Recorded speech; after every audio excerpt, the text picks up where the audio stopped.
now move on to panel discussion in the same format as the previous discussion. Let us invite Mr. Mark Randolph, the co-founder and the first CEO of Netflix, Mr. Jan Goslan, the president of Creative Valley, Mr. Dan Herman, the co-founder of My Jupiter Incorporation, and once again, Mr. J.F. Gautier, the founder and CEO of Startup Genome, who just finished delivering his lecture. Mr. Herman and Mr. Gautier will be joining us online. Great. Well, thank you very much, JF. Thank you very much for that passionate and exciting presentation. I think it's very clear what the message is. Go global. Get to know people. Leave your neighborhood. So we're talking about how to create unicorns, and I think that's the goal of everybody who gets into a startup and they want to create the unicorn. Jan, you travel the globe a lot. You're based in Paris, but you're not there that much, although you've been there more recently. What are you going to tell a young entrepreneur whose goal obviously is to become a unicorn? I'm quite agree with what Jean-François Gautier just said.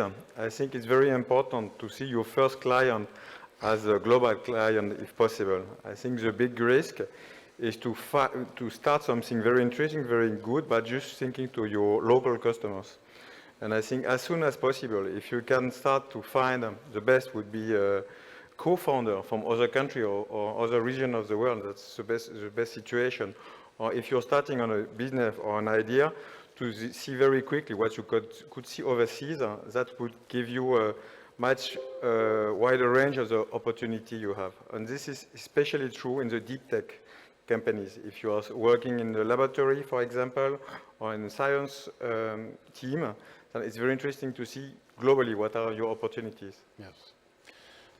Let me turn to Mark Randolph, who's the co-founder of Netflix. When you founded Netflix, Mark, did you know you were going to be a unicorn?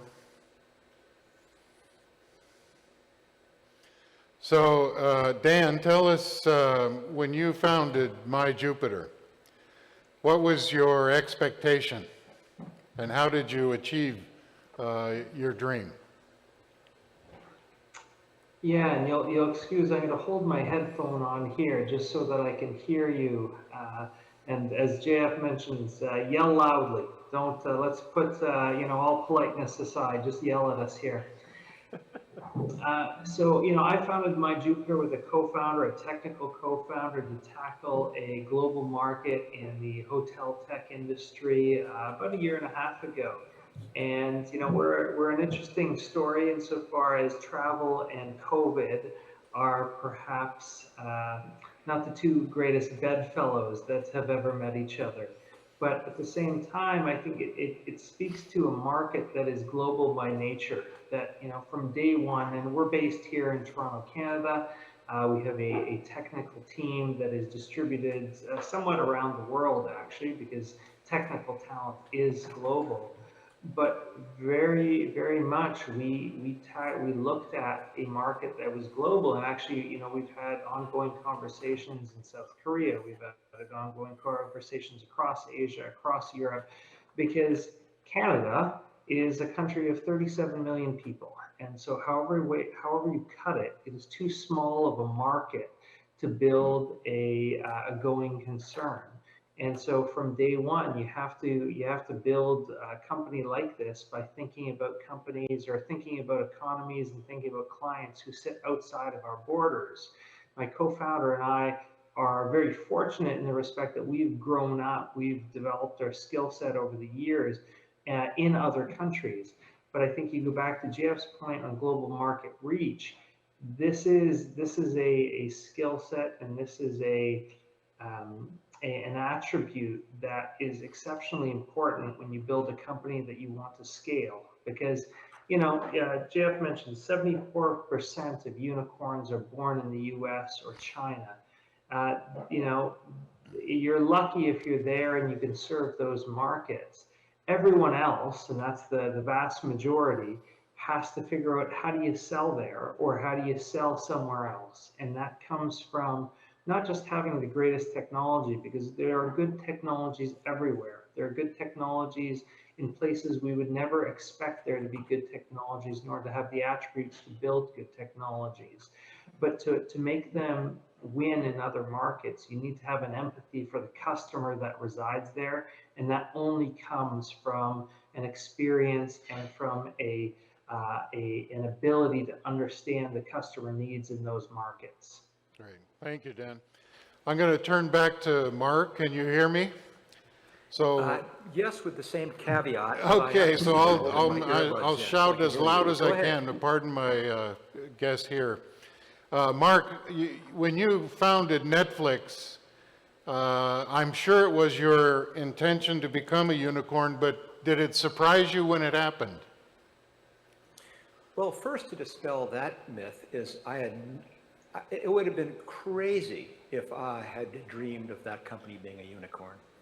That idea was so outlandish that the thought that it could ever achieve the success it did, you would have had me committed if I had made that promise. I mean, of course, you know, when you're trying to convince investors, when you're trying to convince employees, when you're trying to convince your parents, you certainly spin the story of just imagine how, when every single person, but even I could not see where Netflix went. But I think that's part of the nature of a startup, is you can't see that far in the future because you're always stacking one crazy idea on top of another. You know, at the time when we started, I mean, it certainly is not known internationally, but originally in the United States, we were just a company that mailed DVDs to people. It was video rental by mail. And making a leap from that to somehow we'd be producing our own television shows and doing our own movies, pretty remarkable. But to answer the question directly, I am astounded as to the success Netflix has seen. Great. You have become a global company. You're in many, many markets. We know you're selling to countries across the globe, but you've had to modify your product to meet the global market. So while you're global, your product is very local. How have you managed to adjust to the local requirements on a global basis? So the first thing is I no longer work for Netflix, so anyway, my comments are not necessarily from the inside. One thing I do know is even though at the beginning we were a DVD by mail company, we knew that that was not a long-term sustainable business. We knew that eventually movies and television would be delivered digitally. And so we immediately, even from the very beginning, decided that we had to be agnostic to delivery methods, agnostic to specific markets. We had to build the company with the premise that this was all about helping people find good stories. And we were very data-driven. And it quickly became apparent once Netflix did begin entering international markets that it certainly wasn't going to work to force feed content which was developed largely for North Americans in Hollywood. That if we really were going to scale beyond just being a US company with occasional roots elsewhere, we had to go native, so to speak, which meant developing titles and stories that appealed to local taste, that we had to use local talent, both on the screen and behind the camera, that we had to spend a tremendous amount of time, effort, and resources on things like dubbing to try and make that actually feel like the story was transparent. But at its heart, it's not necessarily about this overemphasis on how do we do it in one country or the other. We try to create good stories, and it's remarkable how we all, as a global community, resonate to very, very similar themes. Thank you, Mark. So JF, your recommendation to a startup is to go out of your country immediately, go find customers outside. How would you recommend a young 20, 22, 23-year-old person who's perhaps not traveled much globally, how do you start building connections outside of your own country? Yeah, and I was going to say, like, if you're talking about going out there to start selling, right, this is not step one. So before that is about, as you said, developing connections. And, you know, pre-COVID, it was a lot easier. You would just show up at web summits or at one of those large conferences and go connect with other entrepreneurs, right? Develop your network of people who can bring you knowledge and really develop affinity so that they can help you as you further your business later. So this was the first step, right? Traveling yourself. And Stockholm funders were like that. The Israeli funders, they travel a lot to the top ecosystem to go talk to investors, customers, experts before they even start coding. So it's not a story of sales and marketing, right? Even global market reach is not about traveling and trying to sell. It's about picking up the phone also and organizing discussions, right? You have a friend in Silicon Valley. Can you introduce me to 3 people in this industry so I can talk to them, maybe get a referral to someone who's closer to my customer and start asking them questions about their problems. You don't have to travel yet.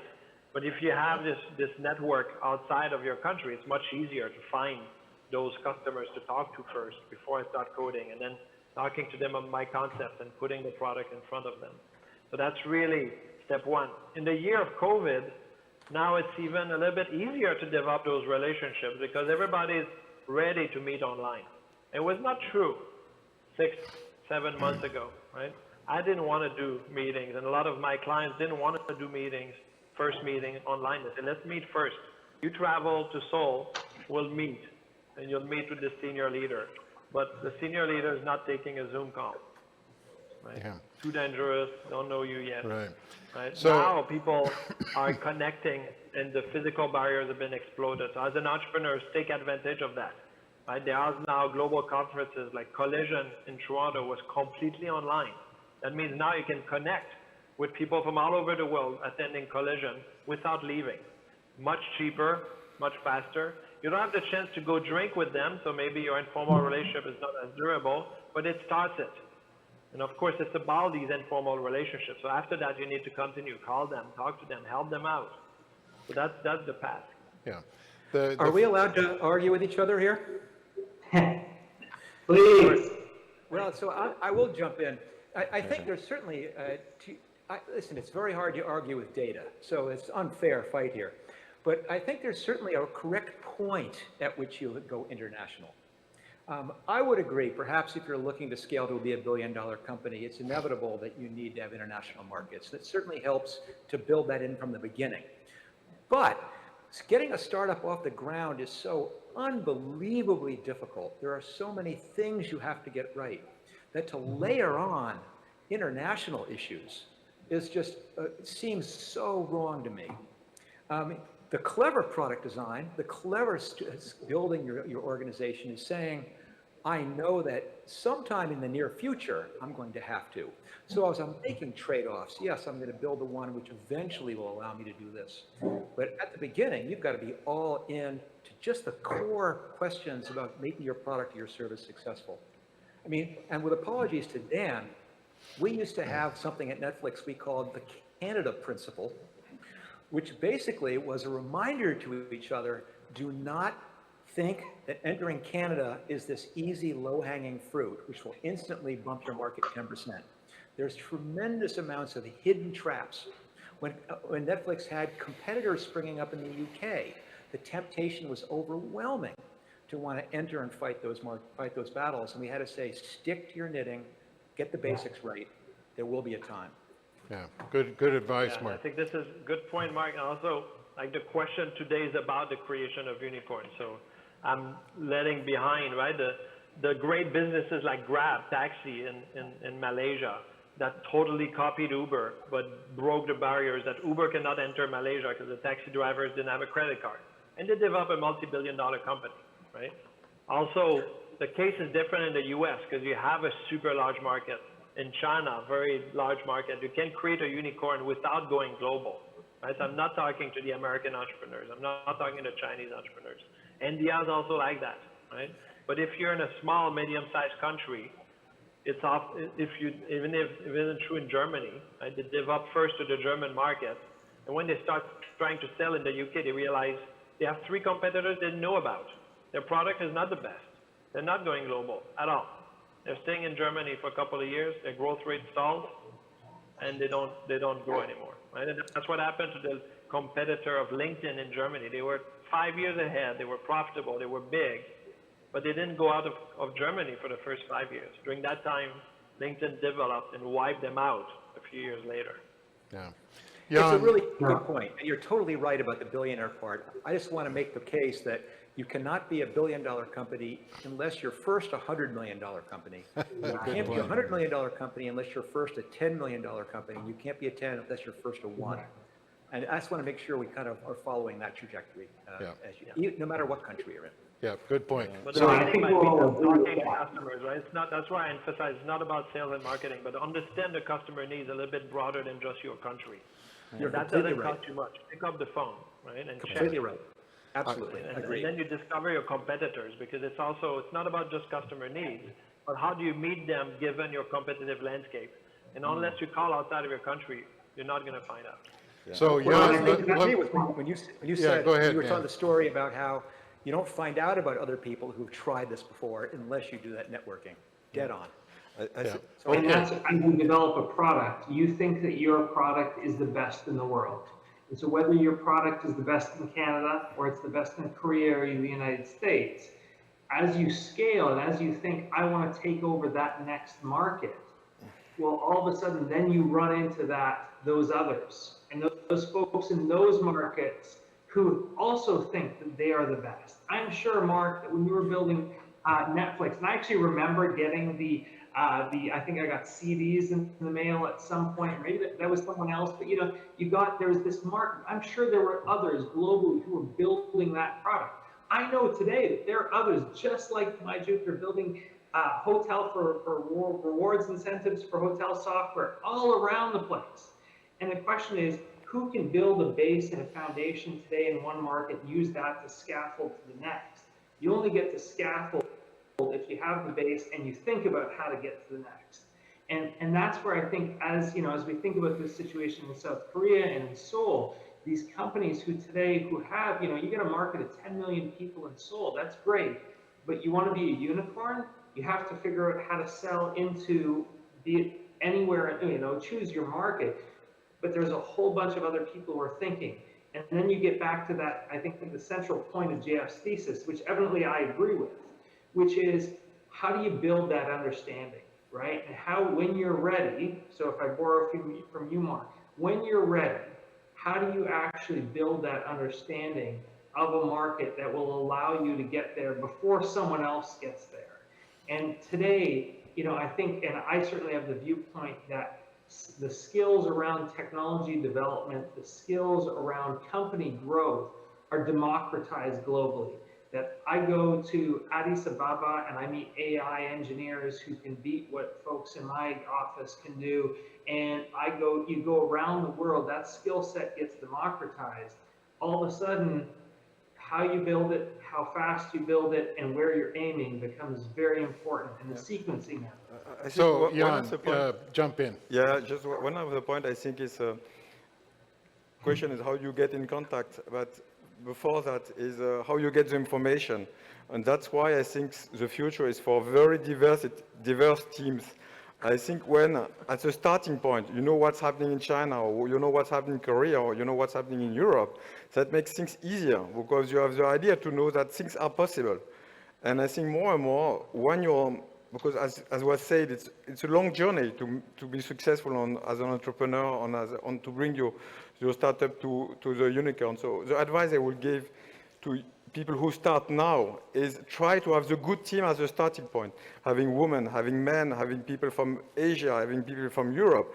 And if you have this starting point, then it will be easy to get the contact. But if you have one of the team members, he's from Middle East, then you can easily know what's happening there. And then you can see what kind of serial, what they want to watch or what they have done. And very often it's just taking some good ideas who just started somewhere else and bring them more global. And after, then it's it's a question of being quick, being efficient on how you make your product. But I think more and more the question of the starting point, how do you have the good team, would be very relevant. And what I have as a feeling is now so many things has been done that to make a global company, I think you have to be on an emerging technology. So as much as possible, you should see at KAIST, for example, in Korea or in Polytechnic in France, what is happening on mathematics field, on algorithm field, so that you can bring or use the last blockchain solution and make something new of it. And what is very interesting is that the access to information is very democratized now. I'm just coming back from Kazakhstan, and in Kazakhstan, you can have the information. So if you have the good team, the good partner, and the good opportunity, you can switch in this global Part of the thesis of this discussion is the sponsor of this event, Seoul City, has set a goal for itself that they want to create 12 unicorns this year. That's a fantastic goal. But what JF, based on, and I'll ask Mark and Dan, Jan to add in their comments, what can a government do to ensure the environment that we have people, that we have an ecosystem that can build these unicorns?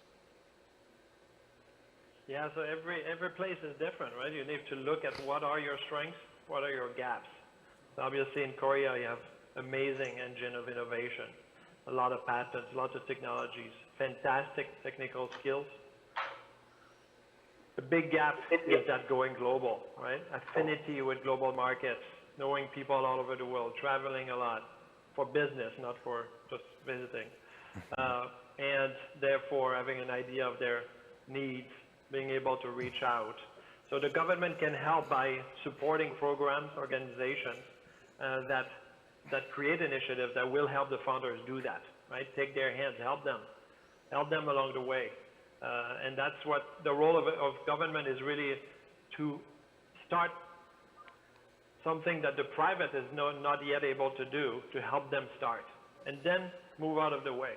Right? Yeah, move out of the way. So the private, in Seoul we see a lot of unicorns, but they're, except for biotech and gaming, which of course are by design, by definition, global, all of the other ones are local. And they're not going anywhere after Korea, because they spent 5, 6, 7 years becoming a unicorn here. The same models have taken ownership of the rest of the world, and that's it, right? So at one point you need to start creating companies that look outside very early on and develop a product and a competitive value proposition and all that early on.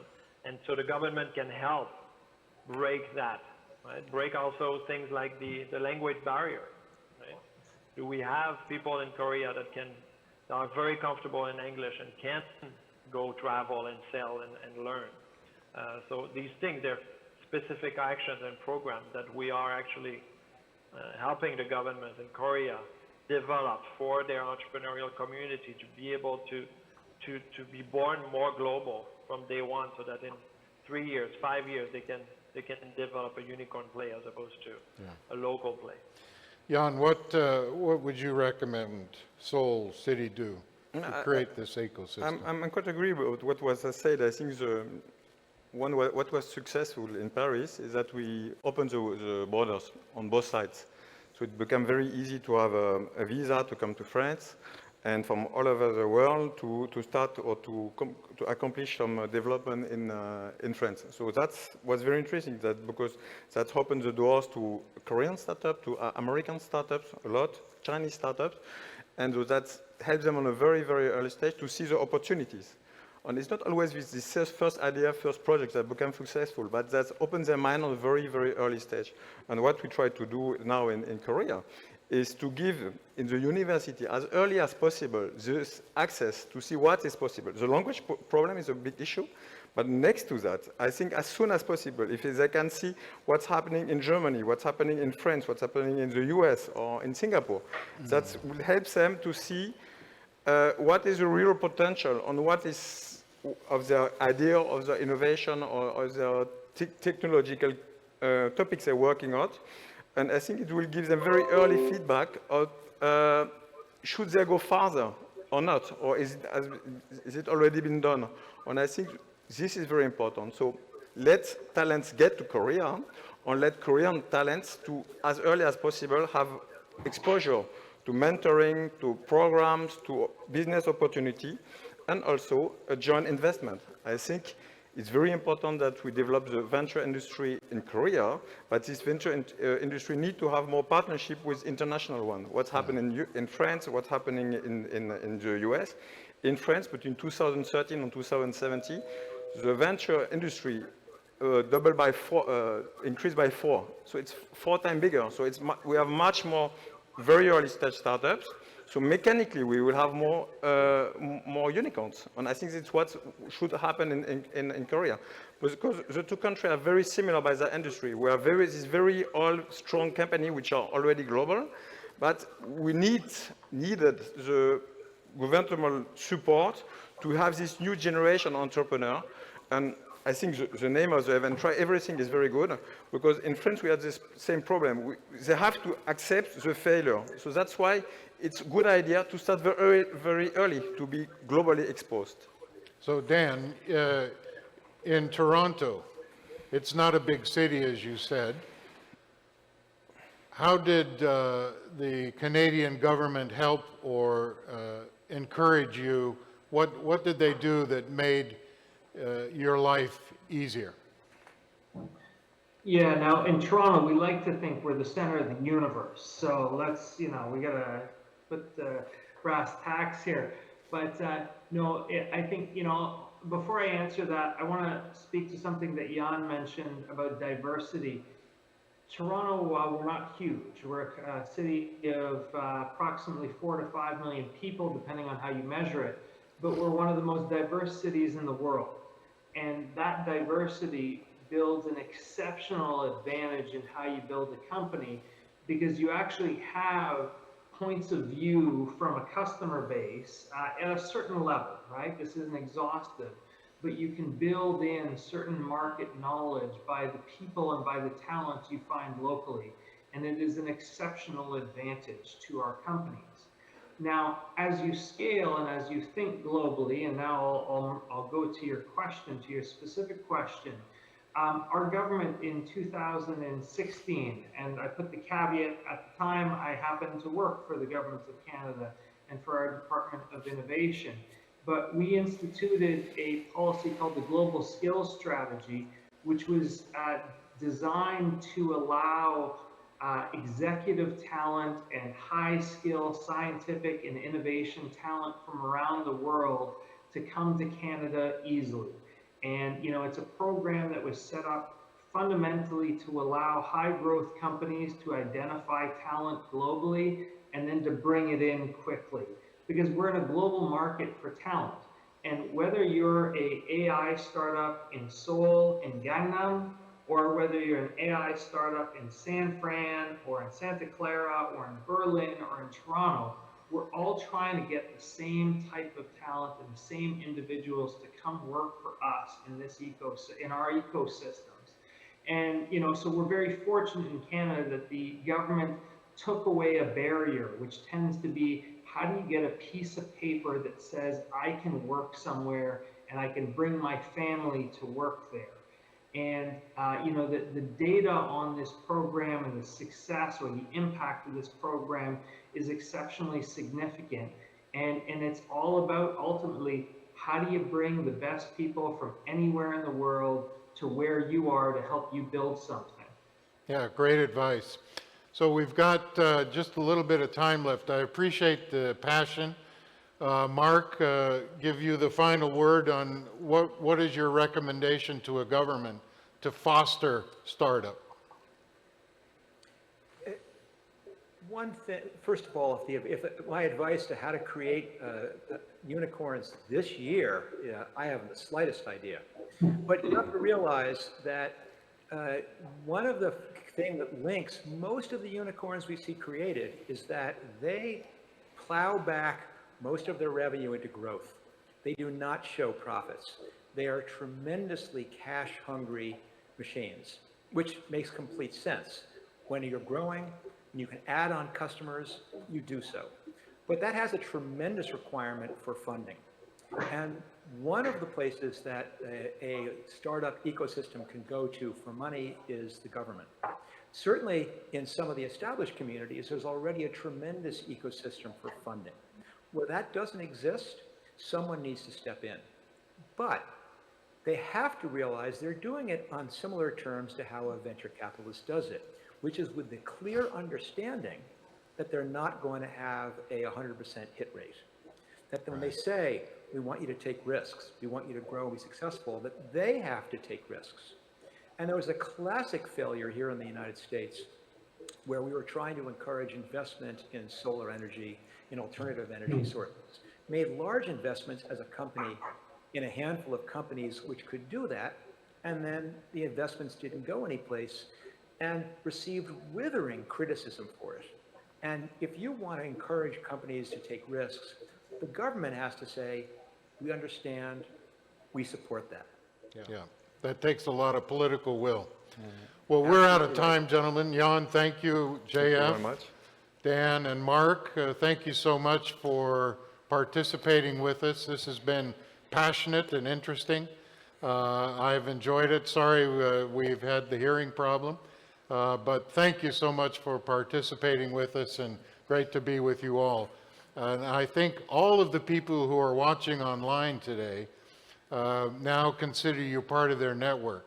So if you start getting emails, be patient with us and be sure to answer back. Thank you very much. Definitely. Thank Thanks you. for your time. Thank you. Thank you. 감사합니다. Thank you. Mr. Johnson, for panelists, thank you for your words. This concludes the keynote lecture and theme lectures of Try Everything 2020. Try Everything 2020 is held as a contact-free, three-day event, and we kindly ask you to stay tuned.